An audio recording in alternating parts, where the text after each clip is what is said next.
Welcome to the ISF podcast from the Information Security Forum. The ISF podcast is hosted by ISF CEO Steve Durbin, and every episode he brings listeners features timely conversations, practical insights, and resources for global cybersecurity professionals. I'm producer Tavia Gilbert. Well, Steve, we're here to discuss cyber risk today, which is, of course, a constant topic of conversation between us. But in today's episode, we want to focus on identifying and managing risk, not just from the perspective of the cybersecurity leader, but the business leader who really has to look deeply at the economic context of risk. So first, I'd like us to talk about a fundamental measurement. Do you have any estimate for how much you think companies are spending on average on risk-related costs? Any idea what that number would be? It's a question I get asked a lot of the time, Tavia, and I suppose it's not surprising. People are trying to put some kind of number around it. What does good look like? We're all looking for that sort of percentage. Most of the sort of recent stuff that you'll see coming out now is estimating that companies spend between, say, 7-10% of revenue on risk-related costs. So before all of the information security people listening to this start popping balloons and getting tremendously excited, that percentage is really carved up across a whole pile of other things like audit, like claims, like theft. Compliance, of course, is in there. Fraud prevention, investigations, crisis management, and the list goes on. And of course, information security is in there somewhere. When I tend to talk to people, though, I prefer to position it within a sort of context of IT spend, because so many security departments now fit under a CIO or a CTO. And, we've talked in the past about whether that's right or wrong. But if you're spending between, I would say, again, about 8 to 12% of that CIO, CTO type spend, you're probably not in a bad place.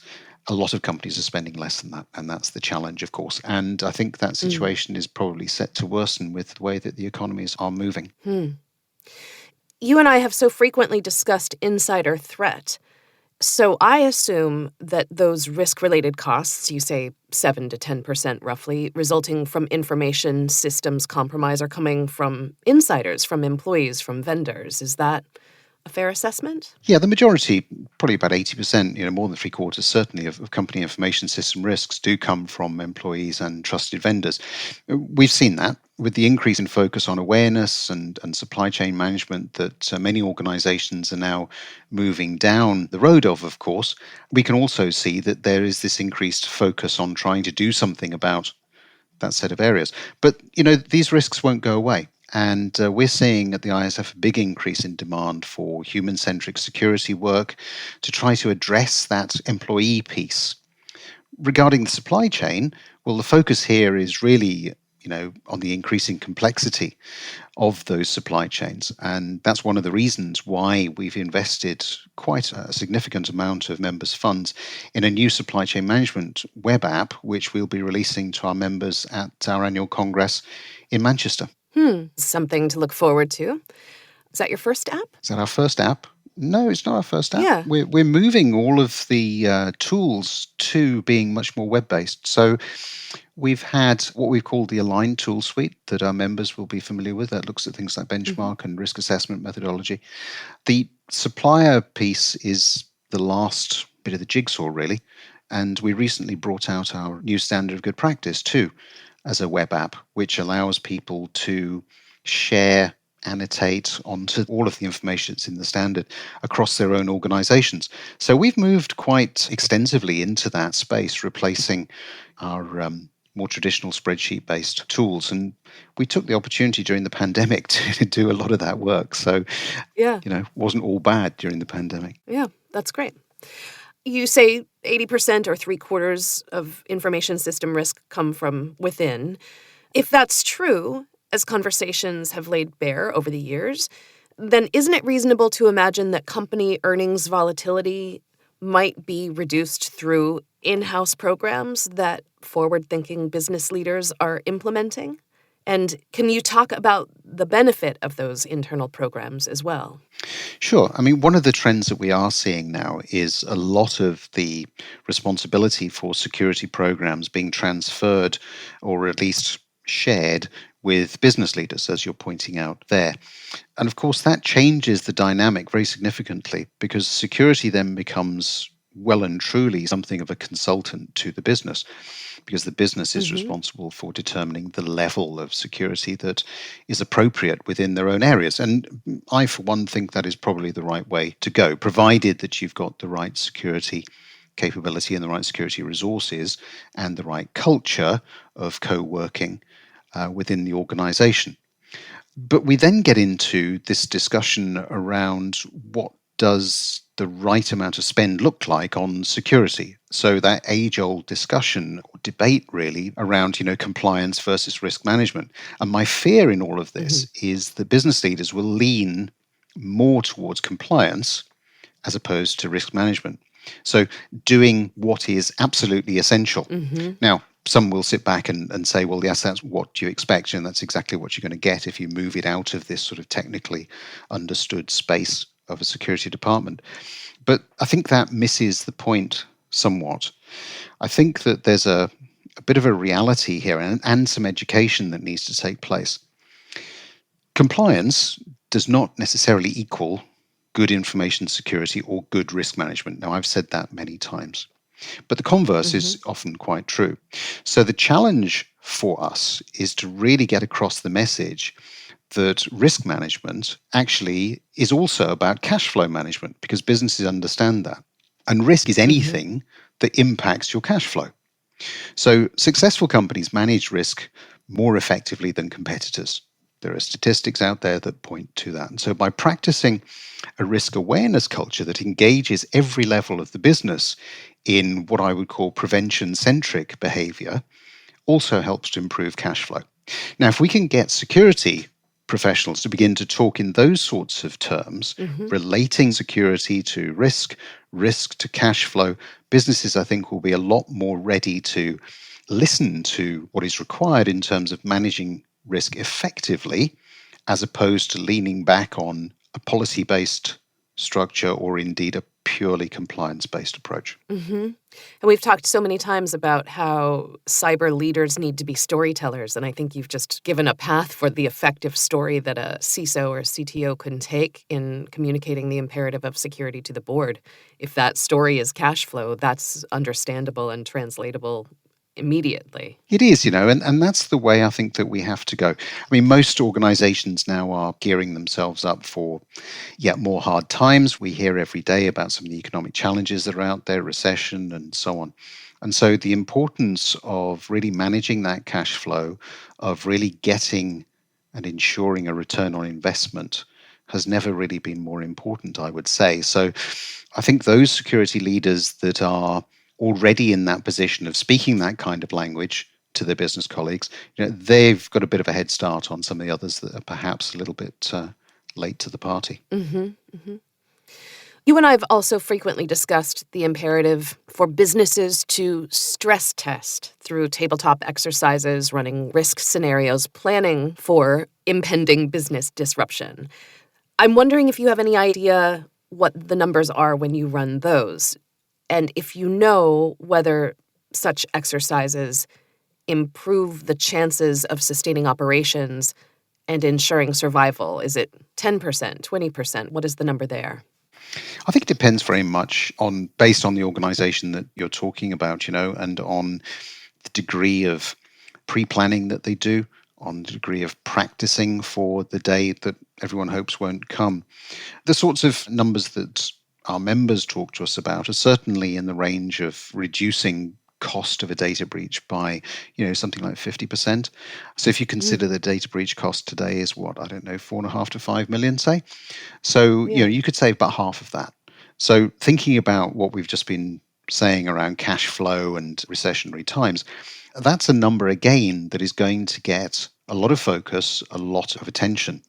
And that, I think, is a good thing because it raises the awareness within the business of the sorts of amounts that we're talking about. But we shouldn't get fixated just on the money, because when a breach happens, it isn't just the cost of that cleanup that we need to be taking into account. It's the lost opportunity cost. It's the cost that we need to be factoring in to people being dragged off their day jobs to do something else.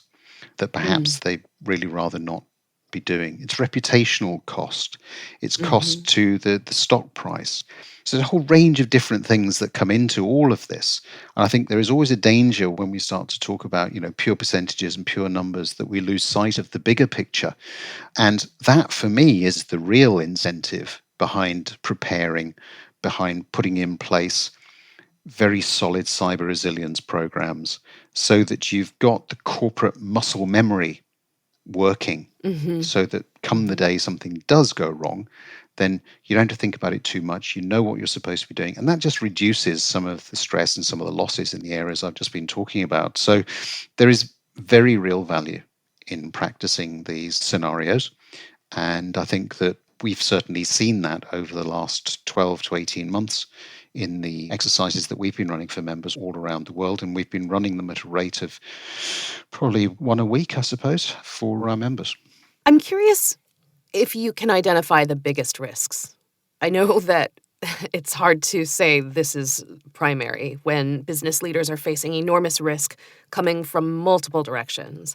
But if you had to distill what the greatest risks are, what would you put on the list?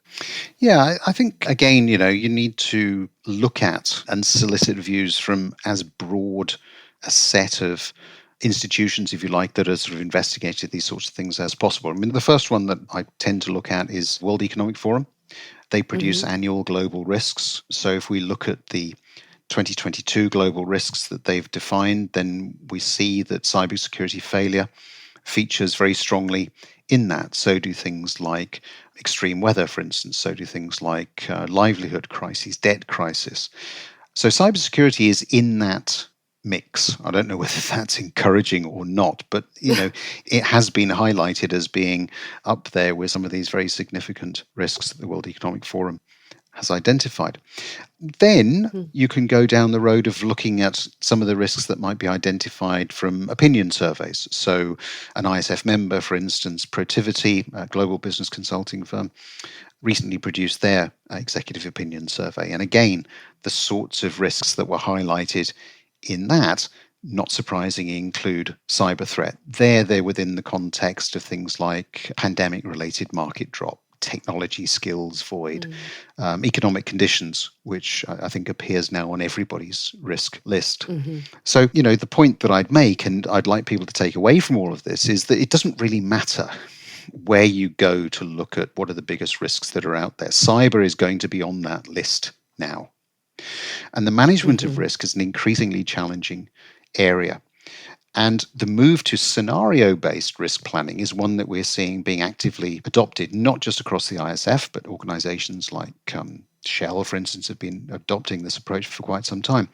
And for those listeners who are not perhaps familiar with this concept, a scenario-based assessment is a risk assessment that's directed towards a very specific threat or concern or hazard. So rather than assessing the vulnerability of an entire organization, a scenario-based assessment evaluates the risk of one specific scenario happening. And this is an approach that we're certainly seeing more of in information security. And the ISF, we're endorsing that actually through our Threat Horizon series of reports, which this time around will focus very much on dealing with specific scenarios. I understand that whichever of those lists a business leader primarily refers to, or an entirely different list, we know that only about 20% of executives recognize that risk management has strategic value. And I find that really surprising. That's 1 out of 5. That's really low because risks don't come in silos, they compound. That really has to improve, right? I mean, I was reading a statistic that PricewaterhouseCoopers reports that $1 billion events are occurring every 18 days. And in the 80s, $1 billion events occurred nearly every 3 months. So that's an enormous increase. Tell me what your opinion is about that 20% of executives recognizing the strategic value in risk management. I think that, first of all, it really is a staggering amount. But I think that the challenge is, for a lot of executives, they are probably not seeing it, or probably haven't seen it yet, impacting their own businesses to the extent that you've just been referring to. And that's a problem that we've seen for quite some while in security. It hasn't happened to me yet, so why should I be investing the time, the effort, when I could be really usefully spending that time in growing market share, bringing new products to market, all of the things that business executives can actually really manage and really measure. I think, though, we've seen quite a shift recently, and so I would expect things to change. And this is why. We've seen absolutely staggering changes driven by supply chain, the impact on supply chain. Supply chains are all internationally networked today. And over the last 4 decades, we have seen quite a significant shift, convergence around some of the geopolitical situations that have been taking place. So things like population growth, things like the expansion of previously undeveloped national economies, internet interconnectedness, the internet being used as a measure of the degree to which an economy has matured, for instance. And all of those different things coming together have served to increase global risk in these areas. So risk has become certainly more extreme. It's become more difficult to manage because things happen much, much faster. If you think about just the pandemic, for instance, how quickly that really came about and how quickly businesses had to react, economies had to react. We've also got, and we've talked about this as well on other podcasts, we've got the impact of social media, where something can happen on one side of the world and within seconds it's known about on another. So if you're looking at it from this overall perspective of trying to build in time to respond, that has become incredibly more challenging over the last, I don't know, even 5 years, I would say. And so the way in which we manage risk has to change very significantly if we're going to be able to give ourselves some of that time to react. And really, that's why I think we're starting to see now a lot of organizations, business leaders, security professionals getting much more involved in what I was saying earlier, which is scenario-based planning, because you simply can't hope to cover off every single risk that is out there. So to a certain extent, you're almost sort of placing your bet on the one that's going to have the most significant impact on your business, starting there and then gradually working back. So risk, it's increasingly multi-layered, increasingly complex. I agree with you. Just in the last 5 years, it's gotten exponentially more complicated. So what is the solution? Well, the solution is to become more agile, but the solution is also to adopt what I would call sort of wise risk management. So business leaders need to be much more expansive in anticipating risk, embracing multiple creative mitigation strategies, testing, recording, evaluating the effectiveness of all of those strategies, and then looking to the future and trying to identify what emerging risks might come next. And now from an ISF standpoint, of course, a lot of our members will use our Threat Horizon report for that, because it's one of the very, very few, if not the only, reports out there that do try to give this sort of 12 to 24 month perspective on the sorts of risks and threats that people will need to be dealing with. But I think that business leaders also need to accept that disruption, even chaos in some instances, is not something, certainly temporarily, that we'll be able to move beyond, but has become rather the new normal. So if enterprises want to really thrive in the coming age, they must be flexible, they must be creative, they must be agile and nimble, maintaining awareness of all possible new circumstances and really building in to the way that they operate an ability to respond and recover with agility and confidence. So business leaders need to adopt a fast and comprehensive response across their areas of responsibility across the enterprise. And what we've seen at the ISF is that business is strengthened by cross-departmental collaboration to anticipate and mitigate risks. And when needed, business interruption procedures must be engaged in response. And I think that's exactly right. And we can see examples of that playing out today with, global disruption in manufacturing, energy, food production. And we can see evidence that perhaps globally we haven't done as good a job as we might have done at anticipating some of the fallout. And so forward-thinking business leaders are really sort of taking this as something of a cautionary example and are trying to anticipate much better the breadth of an impact that some of these situations might have on economic stability and therefore impact it will have on businesses. And so, trying to learn from the present and applying some of those learnings to future potential scenarios. Hmm.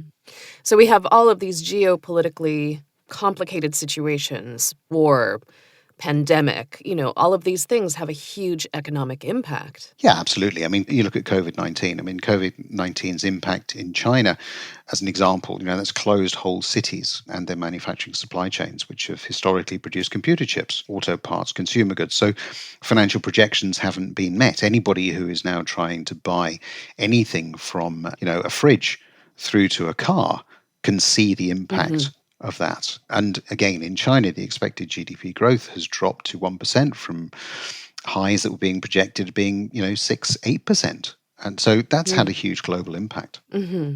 And inflation, too, is causing concern, right? Oh, absolutely. I mean, inflation is a huge concern. Bouncing back from the COVID-19 pandemic and the spending necessary to stabilize world economies has increased costs at levels that we haven't seen in the last 4 decades. The world economy is stressed in its production capacity. We've got labor shortages, we've got higher costs, all at a time when the appetite for products and services simply hasn't diminished.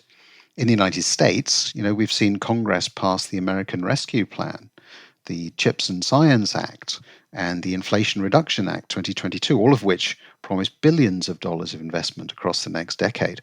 And those investments will increase risk. And all the while, we know that bad cyber actors are not stopping. Their appetite continues unabated, and they are going to find new ways to take advantage of what they see as huge new opportunities, right? Of course. While enterprises have tried to stave off the impact of cybercrime, I'd say at this point we're really in a stare down with cyber criminals. 40% of companies were breached this year, with the average cost of a data breach, as I said earlier, reaching between $4 or $5 million. And those breaches are harmful to client relationships, to business growth, and to enterprise reputation. We can see the impact in socially engineered payment authorization fraud within the banking industry, for example, which accounts for 3/4 of overall banking industry fraud. Cyber insurance, something which a lot of people have been increasingly taking out, is barely breaking even, and premiums are increasing by 100% or more. The ability to even get cyber insurance coverage now absolutely depends on integrating cyber hygiene best practices, including latest technology and human resources, as well as third-party training and obvious preparation, like system monitoring and tabletop exercises, as we've just been talking about. I mean, as I said earlier, we know that there are untold and unbeforeseen compounding risks: climate change, geopolitical uncertainty, third-party outsourcing, always human psychology and human behavior, and more. And all of this demands business leaders really increase their expertise. The resulting losses, I understand, for just the first half of this year are close to $40 billion. And now we have weather events like Hurricanes Fiona and Ian impacting the United States East Coast with enormous additional costs. Yeah, I think, Tavia, there's a reality here, and that what has become very clear over the past months is that we all need to be very much more aware of risks, manage our businesses appropriately in line with our risk appetite, which will inevitably change in a much more dynamic fashion than we've seen before. And successful companies will be those who manage the balance of risk and opportunity and invest appropriately. Well, thank you as always for this great news. Good Times with Steve Durbin should be the subtitle of the ISF podcast. But I think one of the things you highlighted, and I think is a good place to close, is creativity, that business leaders have to be forward-thinking, and that relies on a creative mindset, envisioning the possibilities based on what we know now, projecting into the future what possibilities come. So creative and courageous business leaders are called to increase their skill and continue to prepare for the future, an uncertain, chaotic future, but always in the company of Steve Durbin. So thank you for that. Well, it certainly makes for interesting times, doesn't it? Yeah. Yes. We will be back with a new episode in a week. In the meantime, as always, we ask that you take 10 seconds to pull up this podcast on whatever device you're listening and give us a 5-star rating. And if you have time, write a short review. That really does help us reach other listeners who might enjoy our content, and we thank you. We also want to introduce you to the ISF Analyst Insight podcast, which goes in-depth on the hottest topics in information security. In every episode, ISF analysts hand-select active security professionals from ISF member organizations to discuss how the implementation of ISF research is uniquely applied to their real-world context. We hope you'll listen, and of course, we'll put a link to that in the show notes. If there's a topic or a question that you'd like us to cover in a future episode, let us know at securityforum.org, which is also where you can find our catalog of past video and podcast episodes, as well as ISF's research, practical tools, and guidance related to discussions like today's. The ISF podcast is produced by Talkbox and Tavia Gilbert, with music by Alexander Filipiak. Senior producer, Katie Flood. Mix and master by Kayla Elrod. Thanks for listening.